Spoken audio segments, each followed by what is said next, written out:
Hello বন্ধুরা, কেমন আছো সবাই? আজ আশা করি ভয়েসকে আমরা শেষ করে দিতে পারবো। ও হ্যাঁ, একটি কথা, আজ কিন্তু অবশ্যই মনে করিয়ে দেবে টু, অ্যাট, উইথ এবং ইন এই চারটি কোথায় বসে বা বাই ছাড়া, সেটি কিন্তু আজকে অবশ্যই মনে করিয়ে দেবে। এটি কিন্তু আজকে আমরা আলোচনা করব, একদম ভিডিও শেষে হোক বা মাঝে হোক, যে কোনো একটা সময় আমরা এটা আলোচনা করে দেবো। ডোন্ট ওয়ারি, চলে এসো। এর আগে কিন্তু আমরা এক্সেপশন 6টি রুলস নিয়ে কথা বলেছি। আজকে 7 নম্বর রুলস দিয়ে স্টার্ট করবো। আচ্ছা, যদি অ্যাক্টিভ ভয়েসে advise, insist, propose, suggest, recommend এই ভার্বগুলোর সাথে জিরান্ড থাকে এবং অবজেক্ট থাকে, তাহলে আমরা সেটিকে কিভাবে প্যাসিভ করব? লক্ষ্য করে দেখো যে আমি স্ট্রাকচারটি আরেকবার বলছি। এই যে ভার্বগুলোর একটি ভার্ব দেখো, আই অ্যাডভাইস, এরপর এই যে ভার্বগুলো থেকে একটি ভার্ব আছে, এরপরে জিরান্ড, রিডিং, এরপরে অবজেক্ট, তাহলে এই কোরআন। ওকে, তাহলে এই ফরম্যাট, এই স্ট্রাকচার অনুযায়ী যে সেন্টেন্স থাকে, I advise reading the holy Quran, অর্থাৎ এই সমস্ত ভার্বের পরে জিরান্ড এবং একটি অবজেক্ট যদি থাকে, তাহলে আমরা সেটিকে ঠিক কিভাবে প্যাসিভ করব? আমরা ঠিক এই যে লাল কালি দিয়ে লেখা রয়েছে, এই রুলটি আমরা ফলো করব। লক্ষ্য করে দেখো, আমরা সাবজেক্ট বসাবো, ওই ভার্ব অর্থাৎ এই যে ভার্বগুলো তার ভিতরে একটি যেটি থাকবে সেটি আমি বসিয়ে দিলাম, আই অ্যাডভাইস। এরপরে দ্যাট বসবে, জিরান্ডের অবজেক্ট বসবে। জিরান্ডের অবজেক্ট কি? দা হোলি কোরআন। তোমরা কি কোরআন পড়ো? পড়বে। Holy Quran, I advise that the holy Quran. আমি জাস্ট খালি স্ট্রাকচার ফলো করছি। সাবজেক্ট লিখেছি, ওই ভার্বটি লিখেছি, দ্যাট লিখেছি, জিরান্ডের অবজেক্টকে সাবজেক্ট করেছি, এরপরে সাবজেক্ট সেটি হচ্ছে যে I advise that the holy Quran, অবজেক্টকে সাবজেক্ট করেছি, এরপরে শুড বি এবং জিরান্ডকে V3 করতে হবে। রিডিং এর V3 কি? রেড, তোমরা জানো।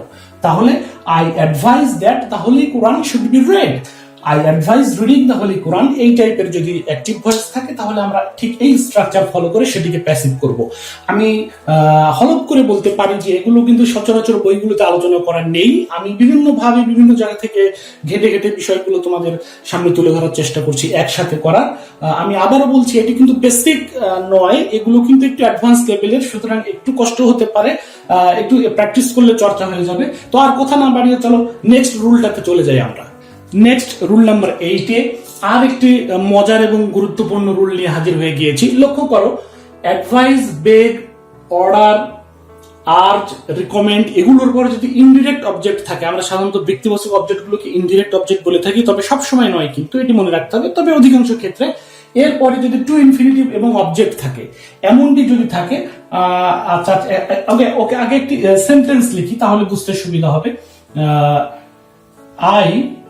লক্ষ্য করো, I advice him to start a job. এই যে অ্যাডভাইস, এই যে ভার্বগুলো লিখেছি রয়েছে এখানে, এরপরে ইনডিরেক্ট একটি অবজেক্ট, টু ইনফিনিটিভ সহ অবজেক্ট, এরকম যদি থাকে, এর আগেরটির থেকে এটি কিন্তু একটু আলাদা। তো এরকম যদি থাকে, তাহলে আমরা কিরকম করব? এটার এক্ষেত্রে আমরা দুটো নিয়ম অনুসরণ করে এটিকে প্যাসিভ করতে পারি। আমি দুটি তোমাদেরকে করে দেখাচ্ছি, লক্ষ্য করে দেখো। সেটি হচ্ছে সাবজেক্ট, আমি শুরুতে সাবজেক্ট লিখছি, আই, ওই ভার্ব অ্যাডভাইস, দ্যাট, টু ইনফিনিটিভের অবজেক্টকে সাবজেক্ট, টু ইনফিনিটিভের অবজেক্ট হচ্ছে a job, should be, V3। Okay, V3 তাহলে বোঝা যাচ্ছে যে এখন আমরা কোনটার V3 করব। যেহেতু এই বাক্যে একটি ভার্ব আমরা ব্যবহার করে ফেলেছি, আর একটি ভার্ব অর্থাৎ ওই যে টু ইনফিনিটিভকে আমরা এখন V3 করব, শুড বি স্টার্টেড। ওকে, এই যে একটি ব্যাপার, ইনডিরেক্ট অবজেক্ট, এখানে আমরা লিখেছি যেটি ফলো করেছি, বাই হিম। ওকে, এক্ষেত্রে আমরা বাইটা মিস করে গিয়েছি, এক্ষেত্রে একটা বাই হবে। তাহলে বিষয়টি আরো একটু সহজ হয়ে যাচ্ছে, সেটি এরকম। ওকে, তাহলে আমরা আরেকবার বিষয়টি একটু বলছি, লক্ষ্য করো, অ্যাডভাইস, বেগ, অর্ডার, আর্জ, রিকমেন্ডের সাথে যদি ইনডিরেক্ট অবজেক্ট থাকে এবং টু ইনফিনিটিভ সহ যদি অবজেক্ট থাকে, তাহলে প্রথম সবুজ রঙে লেখা নিয়ম অনুযায়ী আমরা এটিকে প্যাসিভ করেছি। সেটি হচ্ছে, প্রথমে সাবজেক্ট লিখেছি আই, এই যে আই ওই ভার্বটি লিখেছি অ্যাডভাইস, এরপরে দ্যাট লিখেছি, দ্যাট, এরপরে টু ইনফিনিটিভের অবজেক্টকে সাবজেক্ট করেছি এ জব, এরপরে শুড বি লিখেছি, শুড বি, এরপরে V3 কোনটি? যেহেতু অ্যাডভাইস আমরা একবার লিখে ফেলেছি, আরেকটি ভার্ব রয়েছে বাক্যে, সেটি হচ্ছে টু স্টার্ট ইনফিনিটিভ, সেটিকে আমরা পাস্ট পার্টিসিপল করেছি, এবং একটু বাই বসিয়ে সেই ব্যক্তিবাচক অবজেক্টটি লিখে দিয়েছি, শেষ। এরপরে যদি আমরা 2 নম্বর নিয়মটা ফলো করে করতে যাই, অর্থাৎ লাল কালি দিয়ে লেখা নিয়মটা যদি আমরা ফলো করতে যাই, তাহলে কি হবে, ইনডিরেক্ট অবজেক্টকে আমরা সাবজেক্ট করব। এই নিয়মে যদি আমরা করতে যাই, তাহলে ইনডিরেক্ট অবজেক্ট এখানে হিম অর্থাৎ হি, এরপরে হচ্ছে বি, তার মানে যেহেতু এটি প্রেজেন্ট ইনফিনিট টেন্স, বি বলতে এখানে ইজ আসছে, এরপরে V3।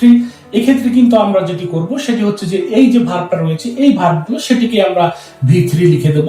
অ্যাডভাইজড, he is advised to infinitive, to infinitive কি, টু স্টার্ট, বাকি অংশ স্টার্ট কি, আর জব।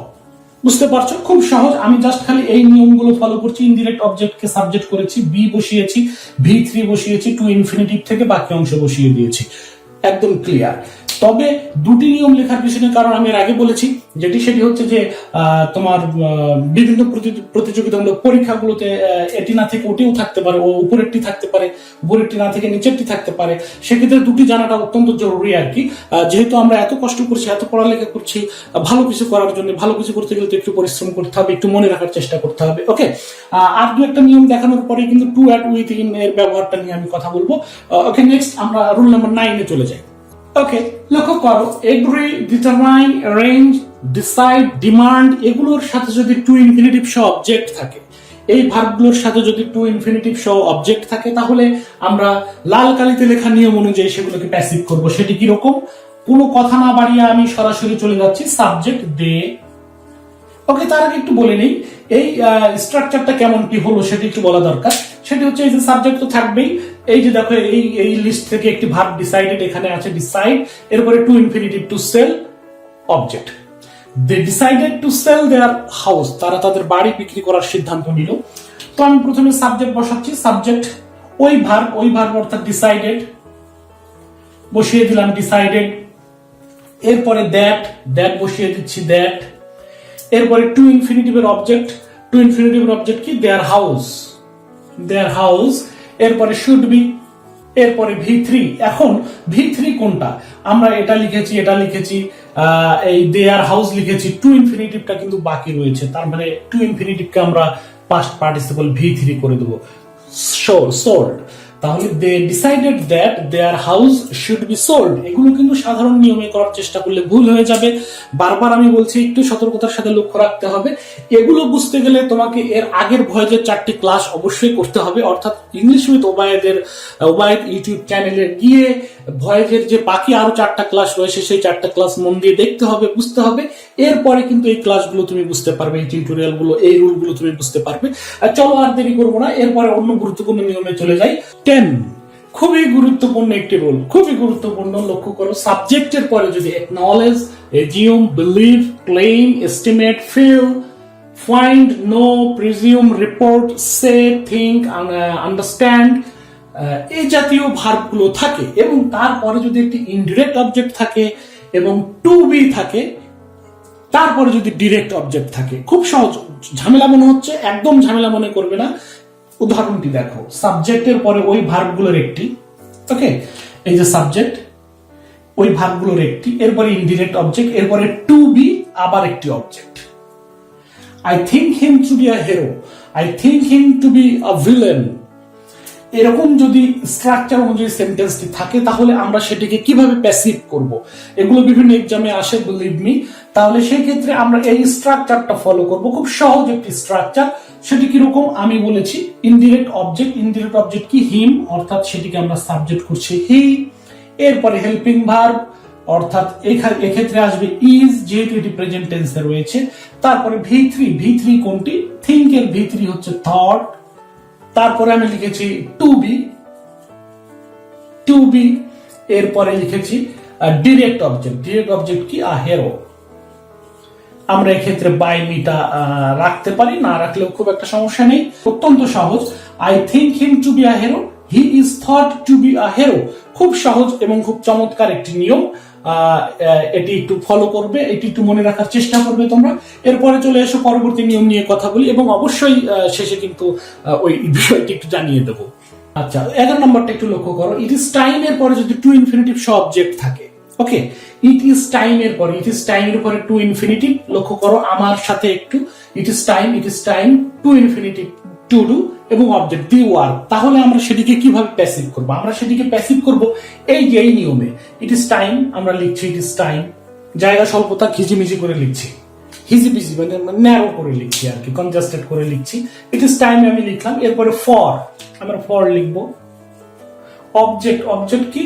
ইট ইজ টাইম, এই যে অবজেক্ট হচ্ছে দি ওয়ার্ক, এরপরে টু বি, তারপর হচ্ছে V3। V3 কি? অবশ্যই মনে রাখতে হবে এক্ষেত্রে টু ইনফিনিটিভকে V3 করব, অর্থাৎ এখানে আমরা লিখবো হচ্ছে done. It is time to do the work, it is time for the work to be done. এটি হচ্ছে নিয়ম। এরপরে লাস্ট যে নিয়মটি আজকে, সেটি হচ্ছে যে এরপরে আমরা টু অ্যাট উইথ ইন এর ব্যবহারে যাব। লাস্ট যে নিয়মটি সেটি হচ্ছে দেয়ার এর পরে যদি বি এবং এই যে নাউন ফ্রেজ গুলো lots of money, lots of work, no work, no money, no time, এরকম যদি কোনো নাউন ফ্রেজ থাকে এবং তারপরে যদি ভার্ব থাকে, তাহলে আমরা সেটিকে কিভাবে প্যাসিভ করব? সেটি হচ্ছে এরকম। এই যে রুল আমি লিখেছি, এই রুল অনুযায়ী এই বাক্যটিকে আমি প্যাসিভ করে দেখাচ্ছি। দেয়ার, আমি দেয়ার লিখছি। লক্ষ্য করো এই স্ট্রাকচার অনুযায়ী কিন্তু এই বাক্যটি দেয়ার, দেয়ার, এরপরে বি, বি, এরপরে লটস অফ মানি, এই যে ফ্রেজের একটি নো মানি, তারপরে ভার্ব টু স্পেন্ড। এটি অবশ্য ভার্ব বলতে আসলে টু ইনফিনিটিভ লিখলে বেটার হতো। টু ইনফিনিটিভ আর ভার্ব এই ক্ষেত্রে টু ইনফিনিটিভ তোমরা লিখে নিতে পারো, টু ইনফিনিটিভ। তাহলে দেয়ার এর পরে আমরা যেটি করব সেটি হচ্ছে বি ইজ, ওই নাউন ফ্রেজটি নো মানি, এরপরে টু, এরপরে বি এবং V3, অবশ্যই এটিকে আমরা V3 করে দেব। Spend, there is no money to spend, there is no money to be spend. এগুলো কিন্তু সমস্ত ব্যতিক্রম নিয়মগুলো নিয়ে কিন্তু আমি কথা বললাম তোমাদের সাথে। আমি আশা করব যে তোমাদের এগুলো খুব কাজে লাগবে, উপকারে আসবে। তোমরা বেশি বেশি করে ইংলিশ উইথ ওবায়েদের ভিডিওগুলো তো দেখতে থাকো, লাইক করো, শেয়ার করো বন্ধুদের সাথে, তাহলে গ্রো হবে, সবাই আমাকে চিনবে, জানবে, অন্যরাও শিখতে পারবে। আরেকটি বিষয় হচ্ছে যেটি আমি অনুপ্রাণিত হব তোমাদেরকে নতুন নতুন ভাবে আরো অনেক পরিশ্রম করে খুঁজে খুঁজে ব্যতিক্রম কিছু নিয়ে আলোচনা করার জন্য। ওকে, এবার চলে এসো টু অ্যাট উইথ ইন কখন হচ্ছে সেটি একটু দেখিয়ে দিয়ে বিদায় নেই, অনেক বড় হয়ে যাচ্ছে ভিডিও। ওকে, অ্যাক্টিভ ভয়েসকে যখন আমরা প্যাসিভ করতে যাই তখন কিন্তু বাই ছাড়াও টু অ্যাট উইথ ইন এই চারটা প্রিপোজিশনও বসে থাকে। কখন কোনটি বসে? প্রথমে দুটি নিয়ে কথা বলি, একটু হচ্ছে অ্যাট এবং আরেকটা হচ্ছে উইথ। এক্ষেত্রে লক্ষ্য করে দেখো, annoyed, astonished, disappointed, vexed, agitated, alarmed, rejoiced, shocked, amazed, pleased, surprised, marvelled, এই ভার্বগুলোর পরে আমরা সাধারণত অ্যাড বসিয়ে থাকি। যদি এই ভার্বগুলোর পরপরই সরাসরি কোনো ব্যক্তিকে না বুঝিয়ে থাকে, সরাসরি কোনো একদম ব্যক্তিকেই যদি প্রত্যক্ষভাবে না বুঝিয়ে থাকে, তাহলে আমরা কোনো অনুভূতি বা কোনো কাজ বা অন্য কিছু যদি বুঝিয়ে থাকে, তাহলে এই ভার্বগুলোর পরে আমরা অ্যাড বসিয়ে থাকি। আবার যদি annoyed, crowded, overgrown, satisfied, seized, disgusted, filled, thronged, covered, lined, pleased, surprised, এগুলোর যদি সরাসরি ব্যক্তির সাথে সম্পর্কযুক্ত হয়, সেক্ষেত্রে কিন্তু আমরা উইথ ব্যবহার করে থাকি। একটু লক্ষণীয়, মনোযোগ দিতে হবে। সেটি এরকম যে যদি সরাসরি ব্যক্তি কেন্দ্রিক হয়ে থাকে, ব্যক্তির সাথে জড়িত হয়ে থাকে সরাসরি ভাবে, তাহলে সেক্ষেত্রে আমরা উইথ এই ভার্বগুলোর সাথে। আর যদি সরাসরি ব্যক্তির সাথে জড়িত না হয়ে থাকে, সেক্ষেত্রে কিন্তু আমরা প্যাসিভ করার সময় এই ভার্বগুলোর সাথে অ্যাট বসিয়ে দেব। ওকে, এবারে দেখো আমরা কখন ইন এবং টু ব্যবহার করব সেটি নিয়ে একটু কথা বলি। লক্ষ্য করো ইম্পর্টেড, ইন্টারেস্টেড, কন্টেইনড, গ্রাউন্ডেড, এই সাধারণত এই চারটি ভার্বের পরে কিন্তু প্যাসিভ করার সময় আমরা ইন ব্যবহার করে থাকি। এবং এগুলো মনে রাখতে হবে, আমি বারবার বলছি। আরেকটি বিষয় সেটি হচ্ছে যে টু, তোমরা সবাই জানো নো এর পরে আমরা টু ব্যবহার করি, তবে নো এর পরে কিন্তু বাই ব্যবহৃত হতে পারে। A tree is known by its fruit, বৃক্ষ তোমার নাম কি, ফলে পরিচয়, এ জাতীয় বাক্যগুলো এক্ষেত্রে কিন্তু এটি বিতর্কিত। A tree is known by its fruit, এটি কিন্তু প্যাসিভ ভয়েস নয়। আমরা যদি এর ফরম্যাটটা দেখে প্যাসিভ মনে হচ্ছে, কিন্তু এক্ষেত্রে কিন্তু নোনটা অ্যাডজেক্টিভ হিসেবে ব্যবহৃত হয়ে ভার্বের পাস্ট পার্টিসিপল ফর্ম হিসেবে যদিও রয়েছে, কিন্তু অ্যাডজেক্টিভ হিসেবে। যাই হোক, এরকম বাক্যগুলোতে নো এর পরে কিন্তু বাই বসতে পারে, তবে ওটি প্রবাদ বাক্য বা অন্য ক্ষেত্রে বিভিন্ন জন বিভিন্ন কথা বলে থাকে। এটি একটু মনে রাখতে হবে, নো এর পরে আমরা টু বসাবো, বাই বসাবো না, তবে বাই বসতে পারে। আর অন্যান্য যে শব্দগুলোর সাথে ইন বসে, ইম্বডিড, ইন্টারেস্টেড, কন্টেইন, গ্রাউন্ডেড এবং অ্যাট উইথ কখন বসে সেটি অলরেডি আমি দেখিয়ে দিয়েছি। এই হচ্ছে মোটামুটি ভয়েসের আলোচনা। তবে এটাই কি পরিপূর্ণ? হ্যাঁ, আমি বলবো এটাই পরিপূর্ণ। এর জন্য তোমাকে প্রচুর প্র্যাকটিস করতে হবে, বিভিন্ন বই থেকে বিভিন্ন ভাবে প্রচুর প্র্যাকটিস করতে হবে, বেশি বেশি করে চর্চা করতে হবে। আমাদের ফেসবুকে ইংলিশ উইথ ওবায়েদ একটি পেজ রয়েছে, তোমরা যদি এখানে লক্ষ্য করো, এখানেও তোমরা চর্চা করতে পারো, প্র্যাকটিস করতে পারো। আবার আমার একটি ইংরেজি শিখি ফেসবুকে গ্রুপ রয়েছে, আবার আমাদের চ্যানেল তো রয়েছেই। তোমরা ঘরে বসে সুন্দরভাবে ইংরেজি যাতে শিখতে পারো, চর্চা করতে পারো, সেই উদ্দেশ্যে কিন্তু এত কিছু আয়োজন। তোমরা সবাই ভালো থাকবে, সুন্দর থাকবে। ইংলিশ উইথ ওবায়েদের পক্ষ থেকে সাধুবাদ, শুভকামনা। আল্লাহ হাফেজ।